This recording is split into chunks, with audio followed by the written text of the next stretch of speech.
Hello students, welcome to the CBSE पाठशाला powered by Vision Point Private Limited। Vision point की आज हम लोग ऐप लॉन्च कर चुके हैं। हम लोग का यूट्यूब चैनल लॉन्च हो चुका है सिर्फ आप लोगों के लिए। मेरा नाम है रितेश। थोड़ा मैं पहले आपको अपने बारे में बता दूं क्योंकि सफर बहुत लंबा चलने वाला है। मेरा पूरा नाम है Ritesh Sharma and I am your English coach. Around 15 सालों से इस फील्ड में हूं और आप जैसे स्टूडेंट का साथ बहुत टाइम से मेरे साथ चल रहा है। आज हम लोग क्लास 12 स्टार्ट करेंगे। सबसे पहला लेसन और जिसका नाम ही आयरनिकली द लास्ट लेसन है। ये चैप्टर आज मैं आपको एक्सप्लेन नहीं करूंगा। आज आपको इस चैप्टर की एक शॉर्ट समरी दूंगा क्योंकि मुझसे काफी स्टूडेंट्स की रिक्वेस्ट आई, सर एग्जाम के पहले आपकी जो वीडियोस होती है जिसमें आप चैप्टर को एक्सप्लेन करते हैं वो बहुत लंबी होती है।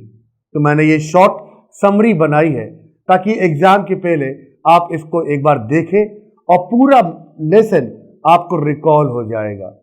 इस चैप्टर से 6 मार्क्स के क्वेश्चन आते हैं। अब हम लोग ना देर करते हुए स्टार्ट करते हैं।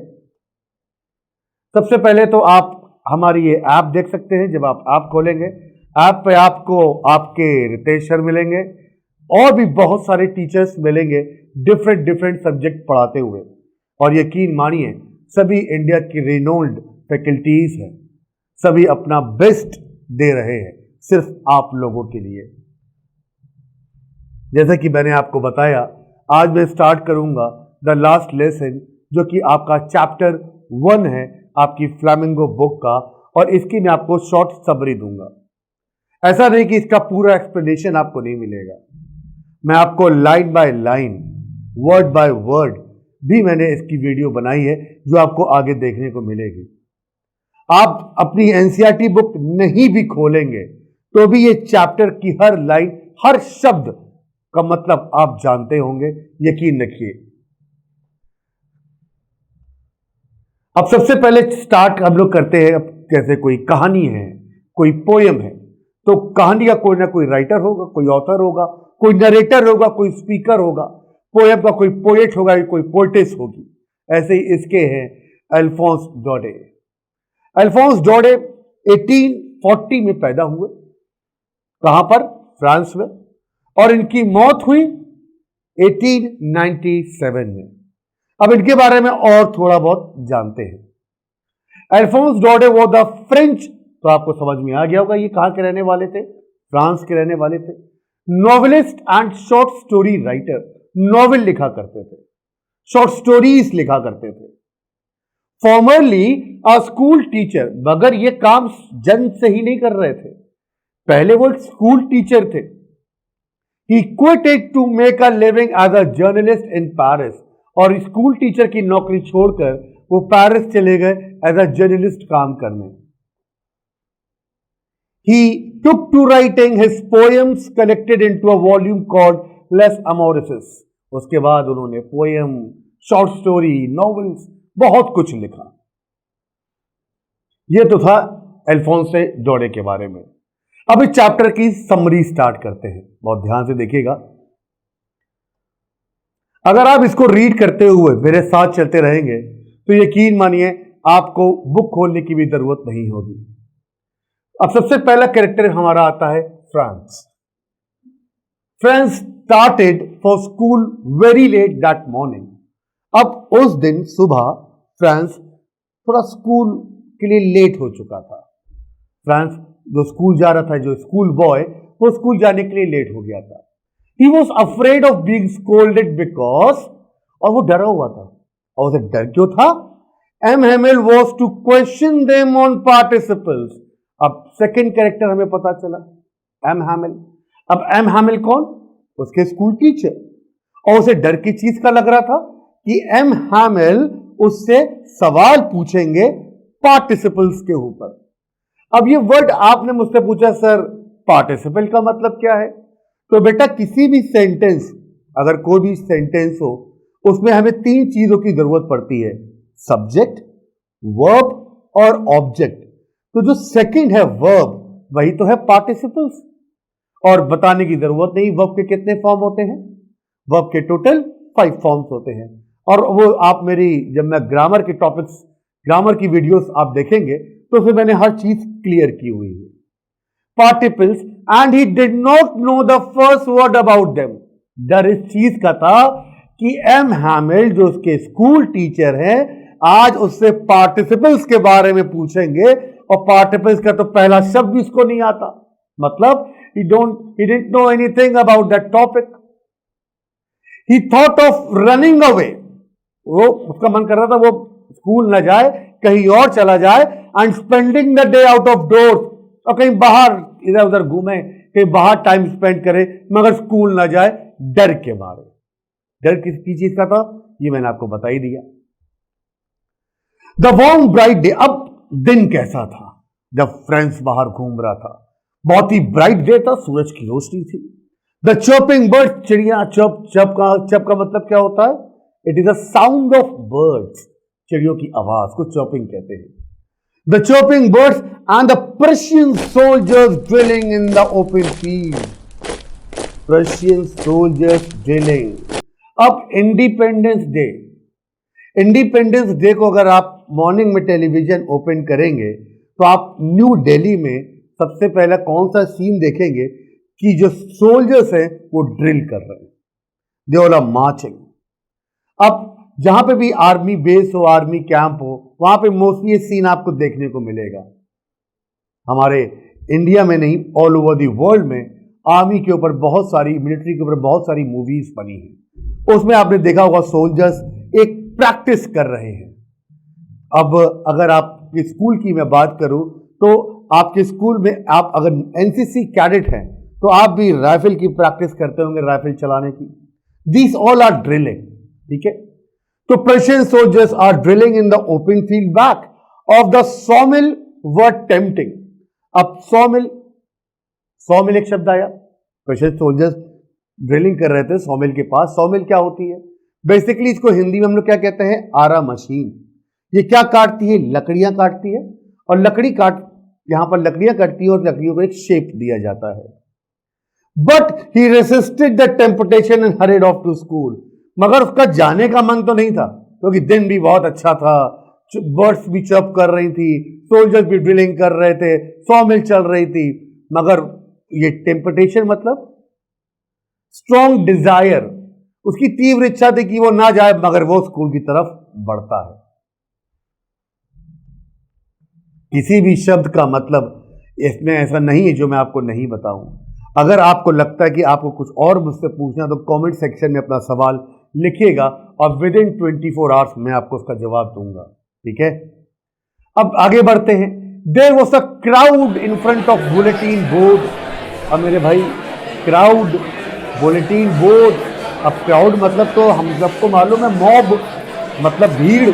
अब भीड़ का इकट्ठा थी बुलेटिन बोर्ड पर। भाई आपके स्कूल में प्रिंसिपल ऑफिस के बाहर एक नोटिस बोर्ड लगा रहता है। उस नोटिस बोर्ड पे जो भी कोई नई नोटिस लगती है तो आप सब देखने पहुंच जाते हो। तो जब ये लड़का फ्रेंड था, जब ये क्रॉस हो रहा था तो उसने क्या देखा? भीड़ लगी हुई है बुलेटिन बोर्ड के सामने, near the town hall. Town hall क्या होता है? आप एक एडमिनिस्ट्रेटिव बिल्डिंग मान लो, गवर्नमेंट की कोई मेन बिल्डिंग मान लो, ऑफिस की। तो एक मेन बिल्डिंग के बाहर बुलेटिन बोर्ड पर एक नोटिस लगी थी और उसके सामने बहुत ज्यादा भीड़ थी। अब आगे देखते हैं क्या हुआ। Watcher the blacksmith. अब ब्लैकस्मिथ कौन हुआ? इसका नाम है वॉचर, सॉरी वॉचर नाम है इसका। अब ब्लैकस्मिथ को आप हिंदी में बोलते हैं लोहार, ठीक है। अब ब्लैकस्मिथ जो वॉचर था उसने फ्रेंड्स से कहा, ask friends not to go so fast, कि इतनी जल्दी क्यों स्कूल जा रहे हो? इसके पीछे भी एक कहानी है। अब उसने ऐसा क्यों कहा यह आपको आगे पता चलेगा। He assured the boy that he would get to school in plenty of time. तुम्हारे पास अभी बहुत वक्त है, इतनी जल्दी क्यों? मतलब फ्रांस जो कि लेट हो रहा था, डरा हुआ था, जल्दी जल्दी स्कूल की तरफ बढ़ रहा था, उसने देखा कि बुलेटिन बोर्ड के बाहर बहुत सारी भीड़ भी लगी हुई है। तभी ब्लैकस्मिथ वॉचर ने उससे कहा, अभी तो बहुत वक्त है, इतनी जल्दी स्कूल क्यों जा रहे हो? बहुत टाइम है पहुंचने के लिए।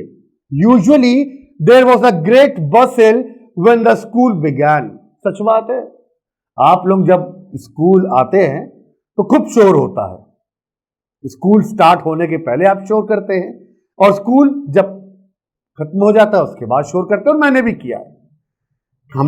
हम स्टूडेंट्स का हक है मस्ती करना, राइट। तो यूजुअली क्या होता है कि भाई स्कूल शुरू होने के पहले बहुत ज्यादा शोर होता है, but that day everything was quiet as Sunday morning. मगर उस दिन हर चीज शांत थी, जैसा संडे को होता है। संडे के दिन न तुम्हारा स्कूल कभी खुला होगा, न लाइफ में मेरा कभी संडे के दिन स्कूल खुला। संडे को स्कूल रहता है बंद, क्लासेस में होती है शांति, जहां आपने कभी शांति रहने नहीं दी, जहां आपने हमेशा अशांति फैलाई। तो बिल्कुल संडे मॉर्निंग जैसा दिन लग रहा था, हर चीज बिल्कुल शांति। Through the window Franz saw his classmates. और फ्रांस स्कूल पहुंच गया। उसने खिड़की से अपने क्लासमेट्स को देखा जो क्लासरूम के अंदर बैठे हुए हैं, मतलब स्कूल स्टार्ट हो चुका है। ऑलरेडी इन देयर प्लेसेस, सब अपनी सीट पे बैठे हुए हैं। एंड एम हैमिल कौन? राइट, एम हैमिल फ्रांस के टीचर। M Hamel walking up and down, ऊपर नीचे नहीं, वो कॉरिडोर क्लासरूम में इधर से उधर चल रहे थे with his terrible iron ruler. मेरे टाइम पर तो मेरे स्कूल टीचर्स के हाथ में केन होती थी, बहुत ही लंबी वुडन की, आगे थोड़ा सा आयरन लोहा का भी कुछ लगा रहता था, जिससे हम लोग डरते बहुत थे। एक बार मुझे भी पड़ी है। आप लोग के स्कूल में भी आपके टीचर्स हाथ में केन रखते होंगे। तो एम हैमिल अपना जो रूलर था, अब टेरिबल क्यों बोला? किसी भी बच्चे को वो रूलर पसंद नहीं आता, तो इसलिए यहां पे वर्ड यूज हुआ टेरिबल। अंडर इस आर्म, अपने आर्म में लगा के वो इधर से उधर टहल रहे थे। France open the door and went in. अब वो लेट हो चुका है, स्कूल क्लास स्टार्ट हो चुकी है, टीचर क्लास में इधर से उधर टहल रहे हैं, और उनके बगल में उनकी टेरिबल आयरन रूलर है, और फ्रांस अब क्लास में एंट्री कर रहा है। ही ब्लश्ड, सीधी सी बात है, एम्बैरेस फील करेगा, राइट, शर्मिंदगी महसूस होगी इसको, क्योंकि एक तो वो लेट आया।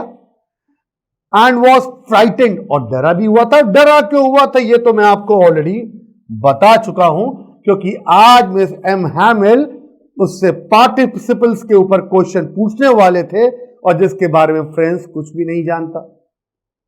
M Hamel very kindly asked him to go to his place, मगर हुआ बिल्कुल जस्ट अपोजिट।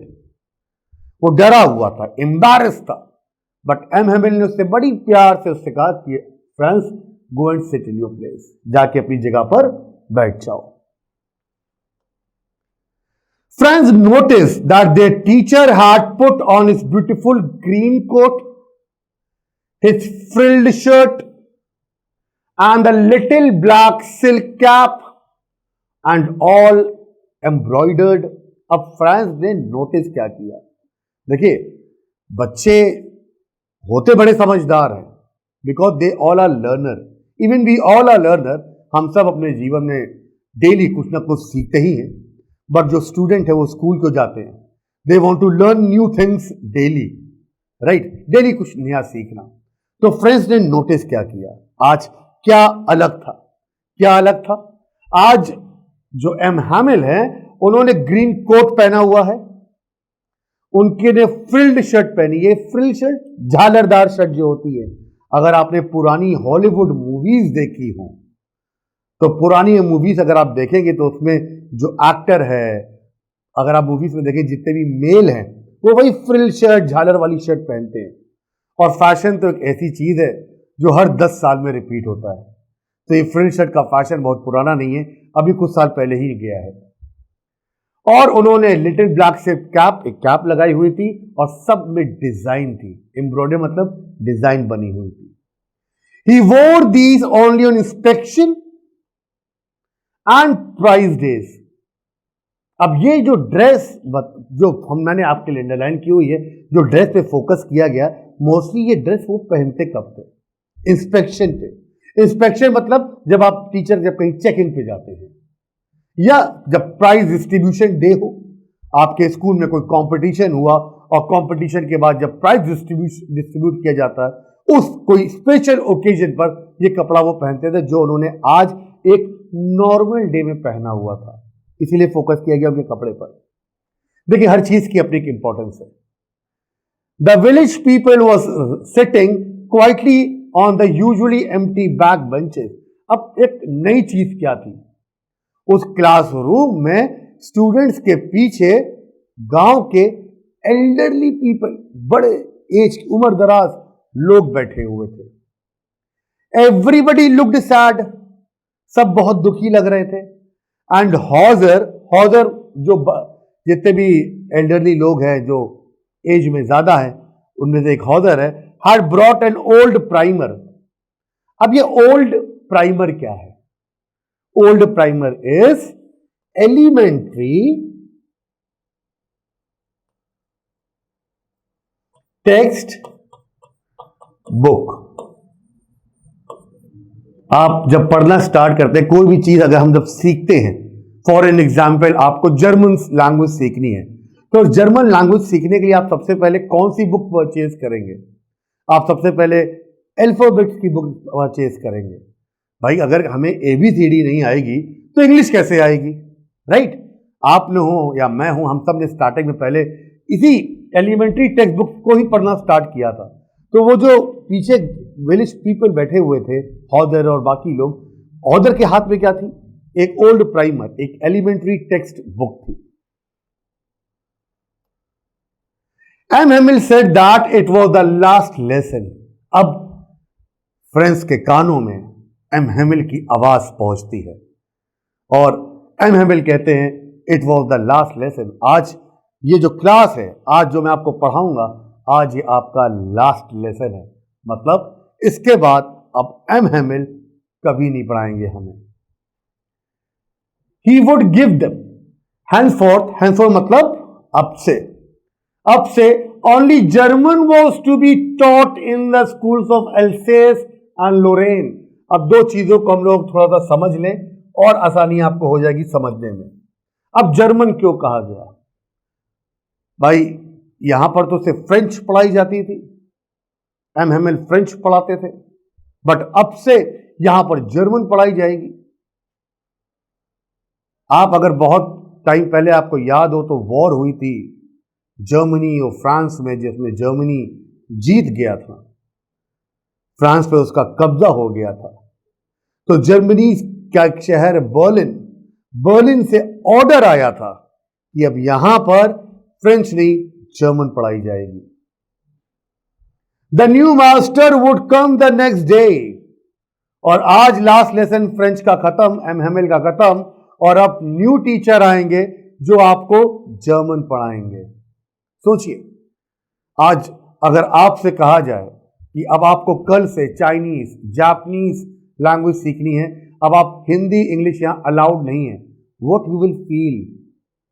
वो जो फीलिंग आपको महसूस हो रही है ना कि हमसे बोला जाए कि कल से आप ना हिंदी बोलेंगे ना अंग्रेजी बोलेंगे, अब आपको जापानीज, चाइनीज या कोई भी लैंग्वेज सीखनी है दूसरी कंट्री की, यू विल फील बैड। इसके पीछे भी क्या लॉजिक है ये बात बोलने का, इस चैप्टर के एंड में आपको पता चलेगा, तो मेरे साथ बने रहिए। अब यहां पे बात करते हैं एल्सेस और लॉरेन, जिनको आज हम लोग एल्सेस और मोसिली के नाम से जानते हैं। इनका 1871 में जर्मन ने नाम चेंज कर दिया था। The new master would come the next day, this was the last lesson of French. और आज आप लोग का फ्रेंच लैंग्वेज का ये आखिरी लेसन है, क्योंकि कल से नया टीचर आएगा और वो आपको German पढ़ाएगा। He wanted them to be very attentive। वो चाहते थे आज के दिन ये जो आखिरी लेसन है, हर टीचर चाहता है, ये मैं भी चाहता हूं। आप मुझे अगर सुन रहे हैं, भी देख रहे हैं, समझ रहे हैं, तो मैं भी चाहता हूं कि आपके हाथ में एक पेन हो, एक पेपर हो, और जो भी चीज आपको इंपॉर्टेंट लगे आप उससे नोट करते जाएं। कोई भी आपके दिमाग में सवाल आए वो आप मुझसे पूछे। हर टीचर यही चाहता है कि उसका स्टूडेंट अटेंटिव हो। एम हेमिल भी यही चाहते थे कि आज इस लास्ट लेसन की डिलीवरी में सब लोग अटेंटिव हो। आगे देखते हैं। Friends felt sorry that he had not learned his lesson properly. ये हम सबकी लाइफ में एक ना एक बार आता है ये समय। टीचर क्लास में पढ़ा रहे होते हैं मगर हमारा दिमाग कहीं और होता है, मगर जब एग्जाम में क्वेश्चन पेपर आता है तो हमें याद आता है कि काश उस दिन जब रितेश सर ये पढ़ा रहे थे तो मेरा दिमाग कहीं और ना होता, मैं पढ़ रहा होता तो अब मुझे इसका आंसर आता। तो यहां पे जो फ्रेंड्स है उसको भी बहुत बुरा लग रहा है। Friends felt sorry that he had not learned his lessons properly. वो जो भी पढ़ाते थे वो उनकी बात को ध्यान से समझता नहीं था। The idea that M Hamel was going away made the narrator forget all about his ruler and how crankly he was। अब आज ऐसी सिचुएशन थी, आखिरी लेसन था, अब एम हैमिल दोबारा कभी पढ़ाएंगे नहीं, तो अब रूलर जो उनके हाथ में था वो कितने बैड टेम्पर्ड थे, वो कितने इरिटेबल थे, अब ये सारी चीजें दिमाग में नहीं आ रही। Now Frank understood why am हैमिल had put on his fine Sunday clothes. अब उसको समझ में आया, अच्छा एम हैमिल ने इसलिए आज ये सब कपड़े पहने क्योंकि आज इनका ये लास्ट लेसन है, कल से हम लोग जर्मन पढ़ेंगे। And why the old man of the village was sitting there. अब उसको ये भी समझ में आया कि अच्छा इसीलिए पीछे ये बूढ़े लोग बैठे हुए हैं गांव के, क्यों? They had come to thank the master for his 40 years faithful service and to show their respect for the country that was theirs no more। अब वो किस लिए आए थे? वो एम हैमिल को थैंक्स करने आए थे। वो सारे विलेजर्स बहुत ग्रेटफुल थे कि 40 years 40 साल से एम हैमिल उस स्कूल में पढ़ा रहे हैं उस लैंग्वेज को जो उनकी मदर टंग है। जैसे हम इंडियन से तो हमारी मदर टंग हिंदी है, ये भाषा हमसे कोई छीन नहीं सकता। उसी तरीके से एम हैमिल फ्रांस के लोगों के लिए फ्रेंच उनकी मदर टंग है, मगर अब वहां पे जर्मनी का कब्जा है, बर्लिन से ऑर्डर आ चुका है, अब उन्हें जर्मन पढ़नी है। तो वही रिस्पेक्ट शो करने आए थे ये सारे विलेजर्स कि 40 साल से एम हैमिल वहां पे फ्रेंच लैंग्वेज उनकी मदर टंग उन्हें पढ़ा रहे थे। And to show the respect for the country that was theirs no more.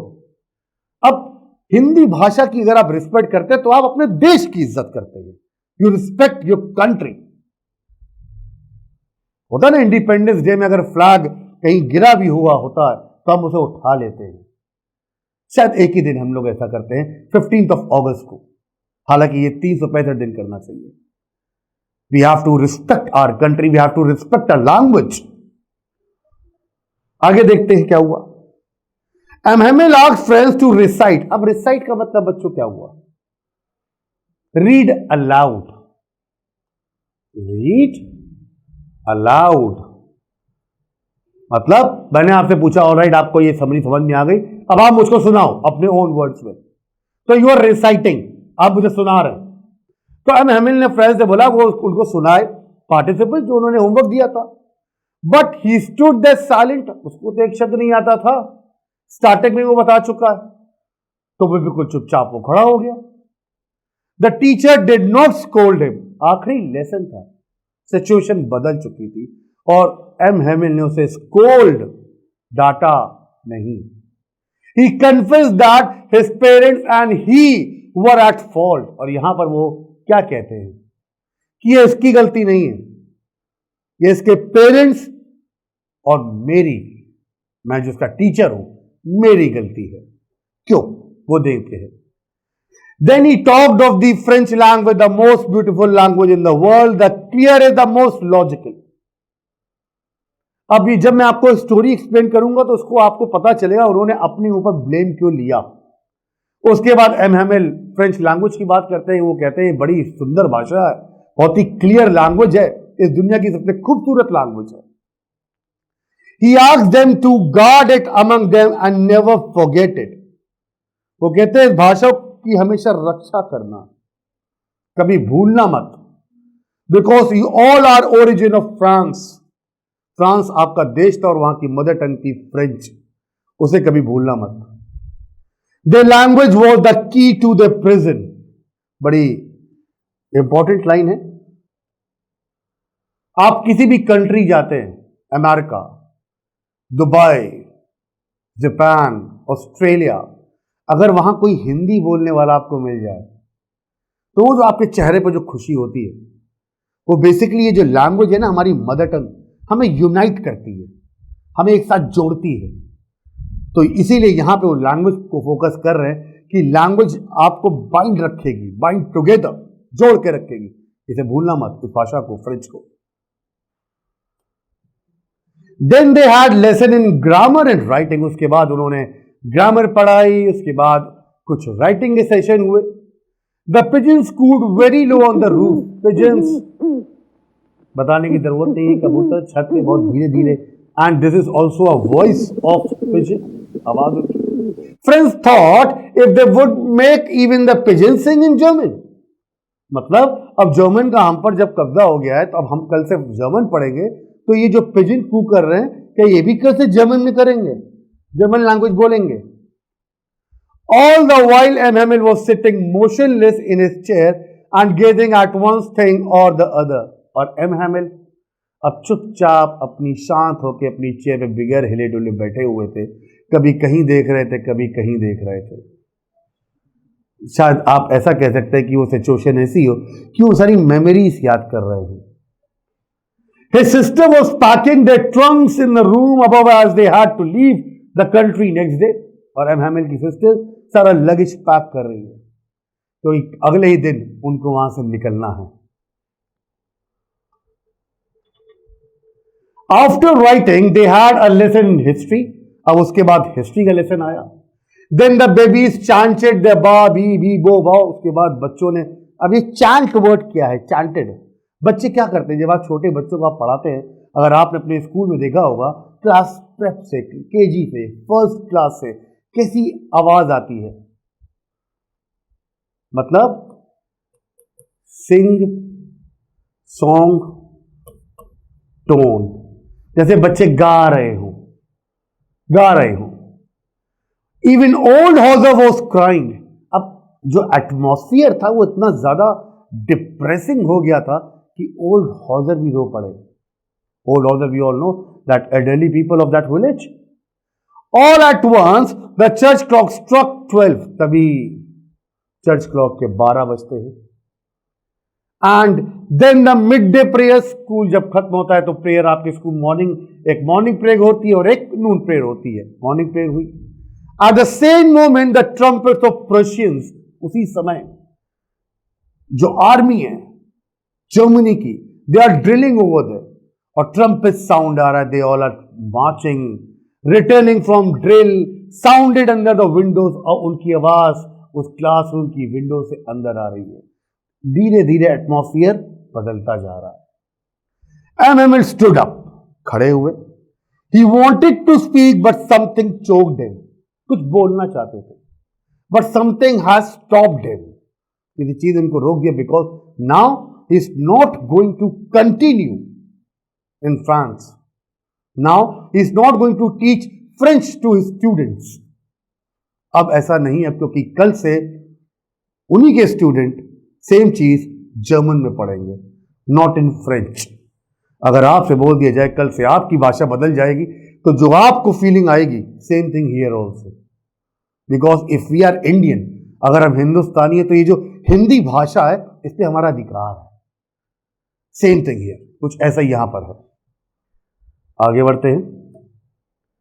Then he took a piece of chalk and wrote on the blackboard as large as he could, "Vive la France." बड़ी important line है। Election के time पे ये India में गूंजती है ये आवाज। कोई भी न्यूज चैनल खोलो तो यहां पे, हालांकि ये फ्रेंच लैंग्वेज में लिखा है, अगर मैं इसको इंग्लिश में लिखूं तो इंग्लिश में मैं लिखूं लॉन्ग लिव, और हिंदी में मैं इसको बोलूंगा जिंदाबाद। तो एट द एंड उन्होंने बस एक ही लाइन लिखी, दैट इज "वाइव ले France", and after this he stopped and leaned his head against the wall. उसके बाद, लिखने के बाद, वो बिल्कुल शांत, जैसे कि आप कहते हैं रिस्पेक्ट पे करना, like that, and without a word, बगैर कुछ बोले, he made a gesture with his hand to indicate that the school was dismissed and they might go. अब वो टीचर जो 40 साल से आपको पढ़ा रहा है, अचानक से अब उसको जाना पड़ेगा। कल से दूसरा टीचर आएगा, दूसरी लैंग्वेज पढ़ाएगा, तो कितनी सारी थॉट उसके दिमाग में हसिल बसिल कर रही होगी। Same thing happened with M Hamel also. बहुत ही ज्यादा emotional, depress, he was in shock, in grief because he is leaving his own country, his sister is packing his bags. तो बगैर कुछ बोले बस वो खड़े हुए, और gesture is like a body language. अब बॉडी लैंग्वेज अगर मैं आपको पढ़ाऊं तो ये भी बहुत ही बड़ा टॉपिक है, मेरी वीडियोस में आप ये भी देख सकते हैं। तो बस उन्होंने इशारा किया, school over, now you all can go. अब ये पूरी कहानी जो हम लोगों ने यहां शॉर्ट में देखी, हालांकि आगे आप मेरी वीडियोस देखेंगे तो मैंने आपको एक एक सेंटेंस, एक एक वर्ड एक्सप्लेन किया है। आपको आपकी एनसीईआरटी बुक खोलने की भी कोई जरूरत नहीं है अगर आप ये सारी वीडियोस देखेंगे। ये समरी मैंने बनाई ताकि आप रिवाइज कर सके एग्जाम के पहले। अब इस चैप्टर से हम समझते क्या है, कंक्लूजन क्या निकलता है, क्यों आपको ये मैंने पढ़ाया। The last lesson summary, summary मैंने आपको पढ़ाई है, चैप्टर एक्सप्लेन किया नहीं है। Reflects on the importance of one's language for any race and why it is crucial to safeguard it. हर देश की उसकी अपनी एक भाषा है, और हर भाषा उस देश की रिस्पेक्ट, उसकी आन है, उसकी बान है, उसकी शान है। तो इस चैप्टर में हमें यही समझ में आता है कि हमें अपनी भाषा की इज्जत करनी चाहिए, अपने देश की इज्जत करनी चाहिए। अब मैंने आप लोग के लिए एक बड़ा ब्यूटीफुल मैसेज दिया है। अगर आप ये लाइन रीड करेंगे, RGS sir message to student, तो मैं ही हूं, आपके ही रितेश सर का ही नाम आरजीएस है। अब feel proud about your own language, पूरी कहानी, ये जो द लास्ट लेसन चल रही है बेसिकली एक भाषा के ऊपर ही तो है, एक लैंग्वेज के ऊपर ही तो है। 40 साल से फ्रेंच लैंग्वेज सीख रहे हैं, अब अचानक से कल से जर्मन, राइट। तो आप और हम, वी ऑल आर इंडियन, हम हिंदी बोलते हैं, तो हमें हिंदी में बड़ा प्राउड है, और प्राउड होना भी चाहिए क्योंकि हमारी ये मदर टंग है। मगर साथ में मेरे प्यारे बच्चों, रिस्पेक्ट अदर्स लैंग्वेज टू, दूसरे की भी मदर टंग की उतनी ही रिस्पेक्ट करो जितनी तुम अपने पेरेंट्स, अपने माँ बाप की करते हो। हम अगर अपने मदर फादर की रिस्पेक्ट करते हैं तो दूसरे की मदर फादर की रिस्पेक्ट करते हैं। अगर हम अपनी मदर टंग की वैल्यू रिस्पेक्ट करते हैं, प्राउड फील करते हैं, तो दूसरे की भी लैंग्वेज का भी वैसा ही है क्योंकि वो उसकी मदर टंग है। यही मेरा एक मैसेज था आपको इस छोटी सी वीडियो में कि आज से आप सब थोड़ा सा मेरे साथ बदले, और देखिए हम लोग का बड़ा लंबा सफर है ये, आगे चलकर हम लोग क्या क्या बदलाव करते हैं वो आपको खुद ही महसूस होने लगेगा।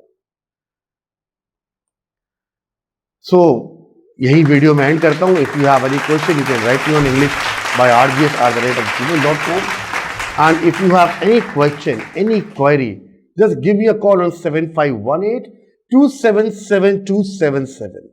There's another number also, एक नंबर मैंने आपके लिए और दिया हुआ है, that is 7458014635। इसका स्क्रीनशॉट ले सकते हो, आपके मोबाइल पे हमेशा रहेगा।